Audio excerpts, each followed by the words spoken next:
Está na hora de você sair de casa, declarou a minha mãe enquanto comia o peru de Natal. Eu é que pago o aluguer, as contas e a comida, recordei-lhe.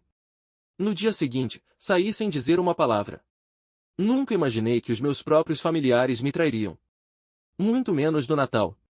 Mas suponho que é isso que acontece quando as pessoas se habituam demasiado a depender de ti. Começam a assumir que tu lhes deves tudo, que tudo que dás é apenas a ordem natural das coisas. E, no momento em que deixas de dar, de repente passas a ser o vilão. O meu nome é Tiago, tenho 25 anos, e há vários anos, sou eu quem impede a minha família de desmoronar. Não que eles alguma vez tenham mostrado qualquer gratidão. Quando era criança, não éramos ricos, mas dávamos conta do recado. O meu pai trabalhava na construção civil, e a minha mãe fazia contabilidade em regime de meio período. Não nadávamos em dinheiro, mas também não passávamos fome. Pelo menos no início. Tudo mudou quando meu pai lesionou as costas no trabalho há alguns anos. Deixou de trabalhar, dizendo que estava à espera de receber apoio por invalidez, o que nunca chegou a acontecer. A minha mãe começou a fazer mais horas, mas nem isso era suficiente. Ao início, ajudei porque é isso que as famílias fazem. Quando consegui o meu primeiro emprego aos 18 anos, contribuía de vez em quando, pagava as compras, cobria a conta da eletricidade. Mas, com o tempo, deixou de ser voluntário.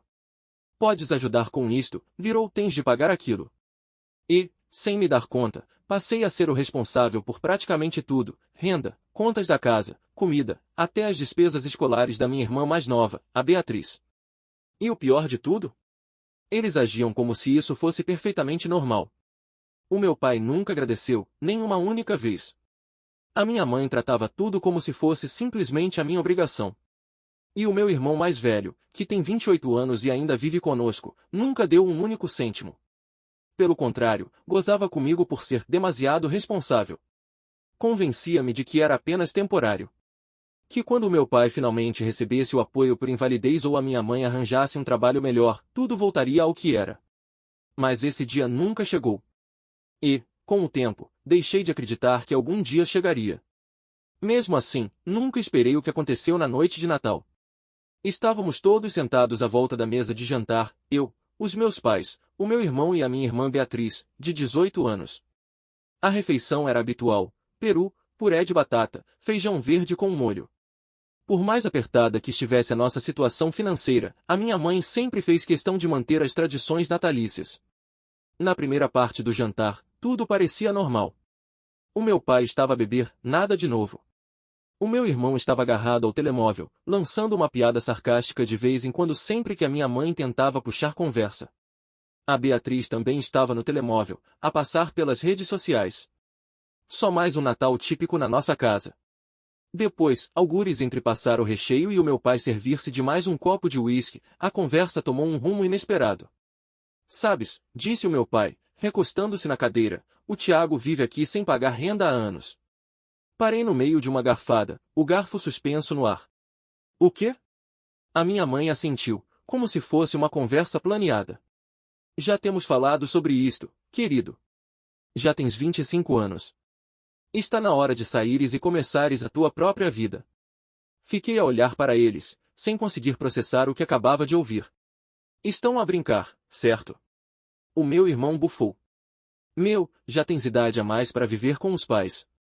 Baixei o garfo deliberadamente. Eu pago para viver aqui. O meu pai fez um gesto com a mão, descartando o que eu disse. Isso não interessa. Um homem da tua idade não devia ainda estar em casa. Soltei uma gargalhada amarga. Eu pago a renda, a eletricidade, a internet, as compras, metade das despesas escolares da Beatriz, e eu é que estou a aproveitar-me de vocês? A minha mãe suspirou. Ela abanou a cabeça profundamente, como se eu estivesse a exagerar dramaticamente. Ninguém está a negar que tu ajudas, Tiago. Mas está na hora de seres independente. O teu pai e eu acreditamos que esta é a melhor decisão. Melhor para quem? Disparei. Ela não respondeu. E foi nesse momento que a verdade me atingiu com força: eles nem sequer tinham considerado o que aquilo significava. Tinham se tornado tão dependentes de mim para pagar as contas que nunca lhes passou pela cabeça como se iriam safar sem mim. Durante anos, sacrifiquei os meus próprios objetivos, o meu futuro, para garantir que eles tinham um lar. E agora, estavam a descartar-me como se eu fosse nada. Como se o problema fosse eu. O estômago revolveu-se. Não de tristeza. Nem sequer de raiva. Apenas de puro espanto. Inspirei fundo, obrigando-me a manter a calma. Está bem, disse. Se é isso que querem. O rosto da minha mãe suavizou-se, como se acreditasse que eu finalmente estava a pensar com lógica. Eu sei que é assustador, querido. Mas isto vai fazer-te bem. Podemos até ajudar-te a procurar um sítio. Quase me ri, mas contive-me. Em vez disso, acenei com a cabeça. Começo a fazer as malas amanhã. Pela primeira vez naquela noite, uma centelha de hesitação brilhou no rosto dela. Na manhã seguinte, acordei cedo. Não porque tivesse planeado, mas porque quase não dormi. A conversa da noite anterior repetia-se na minha cabeça como um disco riscado. A maneira como meu pai se recostou na cadeira, como se me estivesse a fazer um favor. A forma como a minha mãe falou comigo, como se eu fosse uma criança ingênua que não sabe o que é melhor para si. O sorriso trocista do meu irmão, como se tudo isto fosse apenas entretenimento para ele. Mas não era uma brincadeira. Eles queriam que eu fosse embora. Pois bem. Eu ia. Tirei 2 sacos de viagem do roupeiro e comecei a fazer as malas. Concentrei-me primeiro na roupa, o essencial. Depois juntei o portátil do trabalho, documentos importantes e tudo que tinha algum valor e que não podia deixar para trás. Não tinha muito mobiliário, quase tudo era deles, afinal. Tinha adiado constantemente a ideia de arrendar um apartamento, porque pensava que eles dependiam de mim. Afinal, era do meu dinheiro que precisavam. Quando o meio-dia chegou, já quase tinha terminado. Estava a fechar o último saco quando ouvi uma leve batida na porta. Era Beatriz. Ficou parada no vão da porta, de braços cruzados, mudando o peso de um pé para o outro, visivelmente desconfortável. Vais mesmo embora? Fechei o fecho do saco. Foi isso que eles quiseram. Ela mordeu o lábio, inquieta. A mãe pensava que ias acalmar. Soltei um pequeno riso amargo. Ela acredita mesmo que eu estou só a fazer drama? Beatriz ficou em silêncio. Limitou-se a ficar ali, sem saber o que dizer. E, por um breve instante, senti uma pontada de culpa. Ela era a única pessoa que me custava deixar para trás. Ainda era jovem. Ainda estava presa naquela casa. Mas eu não podia ficar por ela. Escuta, disse, com a voz mais suave. Não estou chateado contigo, está bem? Mas não vou ficar num lugar onde não sou bem-vindo. Ela acenou ligeiramente, mas desviou rapidamente o olhar, como se não quisesse que eu visse a emoção no seu rosto. Depois virou-se e saiu sem dizer mais nada. Soltei um suspiro profundo e agarrei nos sacos. Estava na hora de partir. Ao descer as escadas, a sala estava vazia. Por um segundo, pensei que ia conseguir sair sem ter mais nenhuma conversa. Mas, mesmo quando já estava a chegar à porta da frente, a minha mãe apareceu, vinda da cozinha. Os olhos pousaram nos meus sacos e ela hesitou. Vais mesmo sair agora? Olhei-a diretamente. Foste tu que me disseste para sair. Ela franziu o sobrolho, como se ouvir aquelas palavras em voz alta deixassem desconfortável. Pensei que ias demorar um pouco mais a resolver tudo. Não é preciso. Já tenho onde ficar. Não era totalmente verdade. Tinha algumas possibilidades: ficar em casa de um amigo, alugar algo temporariamente. Ia dar um jeito. O que eu não ia fazer? Seria ficar ali parado e deixá-la manipular-me para adiar a minha saída. Foi então que o meu pai entrou na sala, coçando a barriga com indiferença, como se fosse só mais uma tarde qualquer. Então vais mesmo fazer isto? Não respondi. Limitei-me a esticar a mão para a maçaneta da porta. Foi nesse momento que a minha mãe voltou a falar. Tiago, antes de saíres, precisamos de falar sobre as contas. Parei. Depois virei-me lentamente para ela. O quê? Ela falou como se aquilo que dizia fosse perfeitamente razoável. Eu compreendo que te vais embora, mas continuamos a precisar de ajuda com a renda e as utilidades. Pensamos que podias continuar a enviar algum dinheiro, pelo menos temporariamente. Fiquei a olhar para ela, convencido de que tinha ouvido mal. Estás a gozar? Ela abanou a cabeça. Não estou. Neste momento não conseguimos pagar tudo sozinhos. E tu tens ajudado há tanto tempo. Isto não seria assim tão diferente, apenas. Interrompi-a. Vocês obrigaram-me a sair. Pedimos-te para sair, corrigiu, como se isso mudasse alguma coisa. O meu pai soltou um suspiro irritado, como se eu fosse o irracional. Vá lá, rapaz, não sejas egoísta. Criamo-te durante todos estes anos. O mínimo é ajudares-nos agora.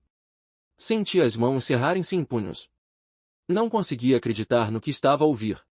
Não tinham tido qualquer problema em dizer-me para ir embora. Nenhuma hesitação em fazer-me sentir como um peso indesejado. Mas agora que perceberam que expulsar-me também significava perder o meu apoio financeiro, de repente já queriam que eu ficasse, pelo menos o suficiente para continuarem a receber o meu dinheiro. Inacreditável. Inspirei fundo, forçando-me a manter a compostura. Não. A minha mãe piscou os olhos. Não, repeti, com firmeza na voz. Não vou enviar mais um único cêntimo. Deixaram bem claro que já não faço parte desta casa. Por isso, acabou. Seguiu-se um silêncio pesado. O meu pai bufou. É assim que nos agradeces? A minha mãe parecia mesmo ofendida. Nós somos a tua família, Tiago. Soltei uma gargalhada. Não consegui evitar. Isso é engraçado, disse. Ontem não parecia que isso vos importava. E com isso, virei-me para a porta, abri-a e saí. Atrás de mim, a minha mãe começou a gritar o meu nome. O meu pai resmungou algo entre dentes.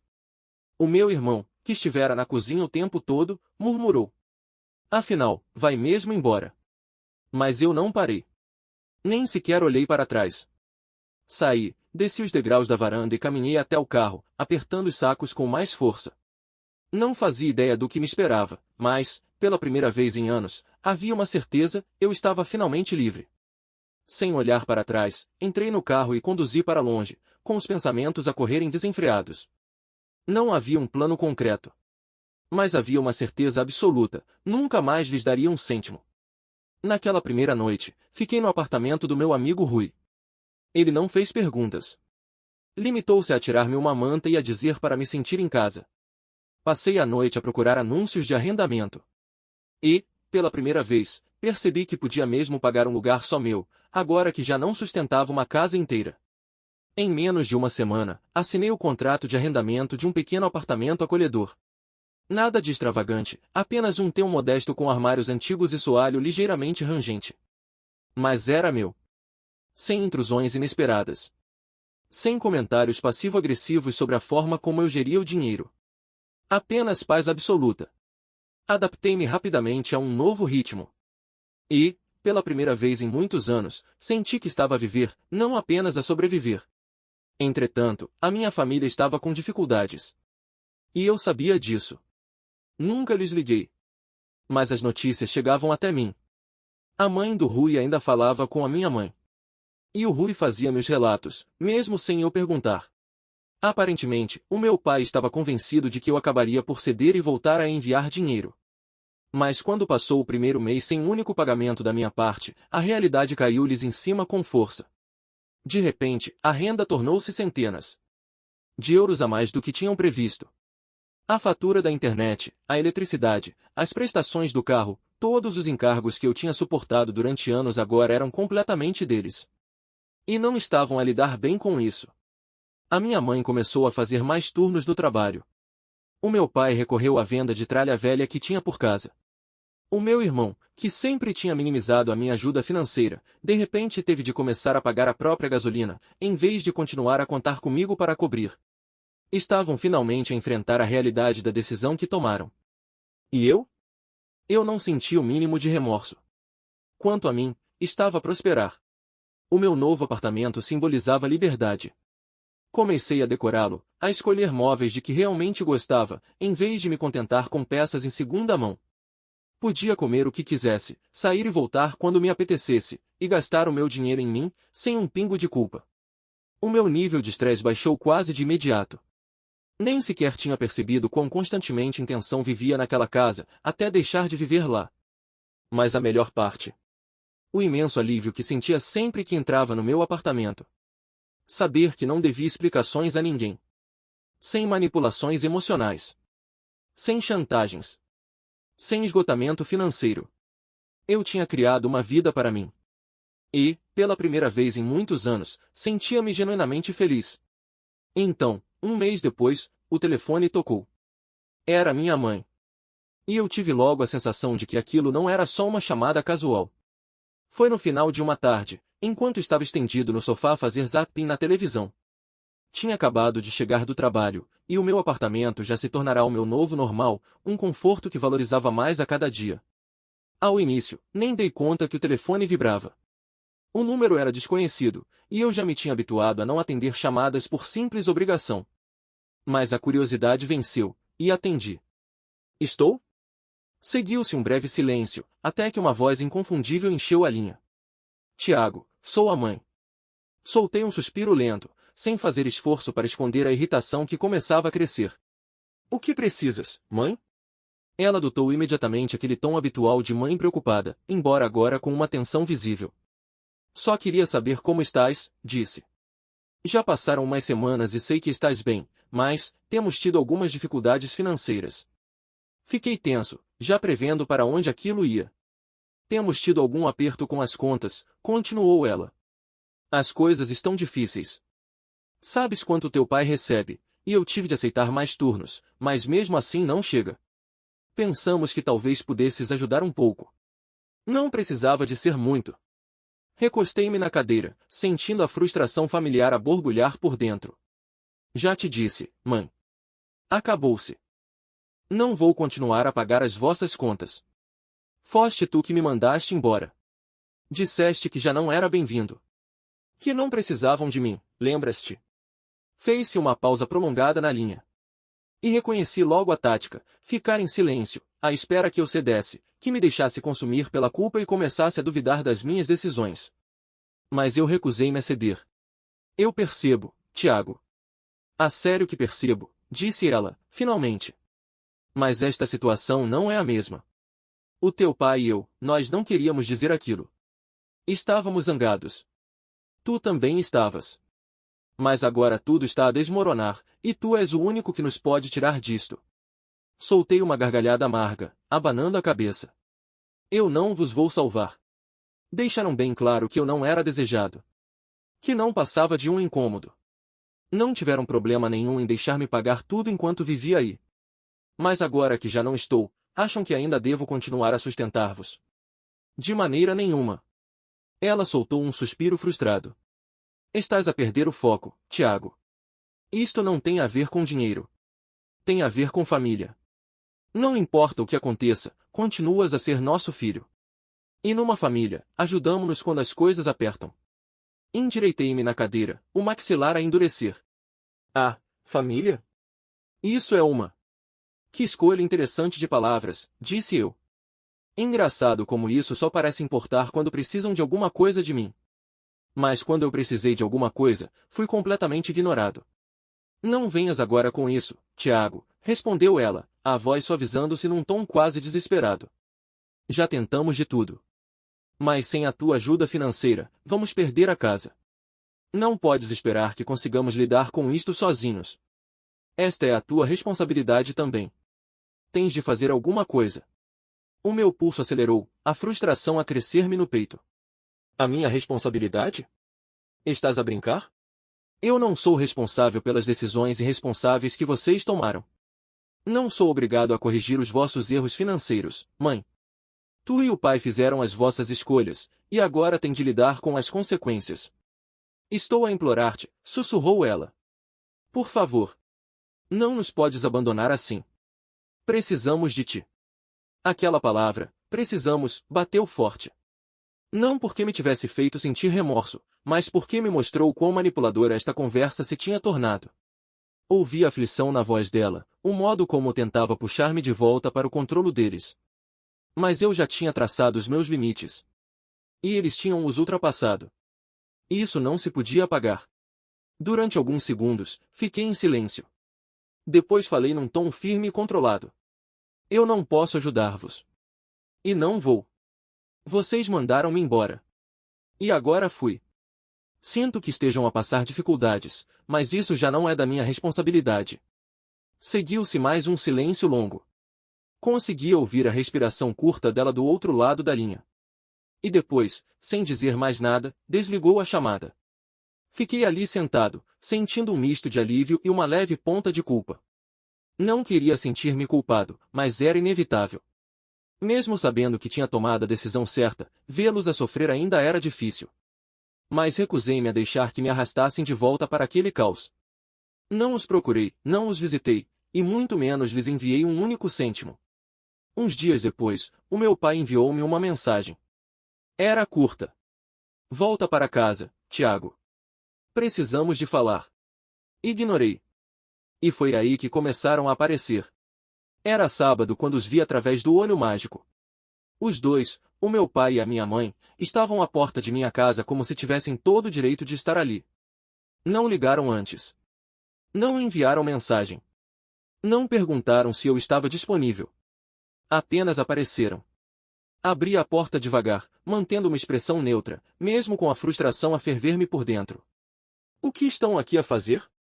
Perguntei, esforçando-me por manter a voz controlada. Precisamos de falar, disse o meu pai, num tom baixo e autoritário. Ele sempre tinha sido teimoso. O que nunca aceitava quando as coisas não corriam como ele queria. Já vos disse que não quero falar, respondi, firme, bloqueando a entrada. Deixaram bem claro o lugar que ocupo nesta família. Não vou continuar a salvar-vos só porque não se prepararam para as consequências das vossas escolhas. A minha mãe, que estava logo atrás dele, finalmente falou. Tiago, isto é ridículo. Somos família. Não pode simplesmente abandonar-nos para resolver isto sozinhos. E por que não? Ripostei. Quando eu pagava tudo, vocês não se preocupavam comigo. Então por que é que eu me havia de preocupar agora com vocês? Por que nos deves isso? Disse o meu pai, a voz a subir, quase desesperada.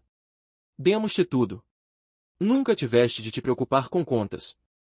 Deixamos-te viver debaixo do nosso teto durante anos. E agora vais virar-nos as costas? Não podes fazer isso. Tens de ajudar-nos. Fitei-o com firmeza, o rosto frio, inabalável. Não vão receber nem um cêntimo de mim. Mantive-me imóvel. Nem sequer me mexi. Eles ficaram ali, a fitar-me, durante o que pareceu uma eternidade. O ar estava pesado, carregado de raiva e mágoa. Então, o meu pai fez algo que não esperava. Deu um passo em frente e empurrou-me. Sai da frente, Tiago, ordenou ele. Não tentei impedi-lo. Mas assim que ele atravessou a soleira, percebi o quanto ele ainda achava que tinha poder sobre mim. Entrou no meu apartamento como se aquilo lhe pertencesse, olhando em volta. Observando tudo com um ar de quem se sentia no direito. Este lugar está uma confusão, murmurou, quase inaudível. Sai do meu apartamento, exigi, cerrando os dentes. Mas, em vez de sair, virou-se para mim, cruzando os braços. Tens de começar a agir como um adulto, Tiago. Tens de ajudar-nos. Tu deves-nos isso. A raiva começou a crescer dentro de mim. Eu não vos devo nada. Já chega disto. Finalmente, a minha mãe deu um passo em frente, tentando acalmar a situação. Por favor, Tiago. Não estamos a pedir muito. Só uma ajudinha com as contas, e tudo vai ficar bem. Olhei para ela, abanando a cabeça, incrédulo. Vocês não percebem, pois não? Eu não sou a vossa rede de segurança. Não estou aqui para resolver tudo por vocês. Acabou. Ficaram ali, em silêncio, chocados. Como se nunca tivessem esperado que eu me impusesse. O silêncio prolongou-se. E então, disse as palavras que tornaram tudo definitivo. Não quero voltar a ver-vos. E com isso, bati-lhes com a porta na cara. Meses passaram desde então. E, surpreendentemente, a minha vida tem estado em paz. Encontrei um ritmo. Trabalho, o meu espaço, as minhas contas. Sinceramente, estou a viver melhor do que alguma vez imaginei. Sinto-me livre da pressão constante sob a qual vivi durante anos. Quanto aos meus pais, as coisas não estão a correr bem. As contas continuam a acumular-se, e tiveram de fazer alguns sacrifícios sérios. Começaram a procurar ajuda junto de outros familiares, mas não sei quanto tempo conseguirão manter a fachada de que está tudo bem. Ouvi dizer que o meu pai tem andado à procura de um segundo emprego, mas não sei se isso vai chegar. Admito, há uma parte de mim que sente pena ao vê-los a passar dificuldades. Mas há outra parte que sabe que isto é o resultado direto das suas próprias escolhas. Foram eles que decidiram expulsar-me. E agora estão a lidar com as consequências. Estou firme na minha decisão. Nada de mais ajudas. Nada de assumir responsabilidades que não são minhas. Mas quero saber a tua opinião. Tomei a decisão certa? Devia ter ajudado, nem que fosse um pouco, apesar de tudo que me fizeram passar? Ou tracei o limite onde era mesmo preciso? Estou genuinamente curioso para saber o que pensas.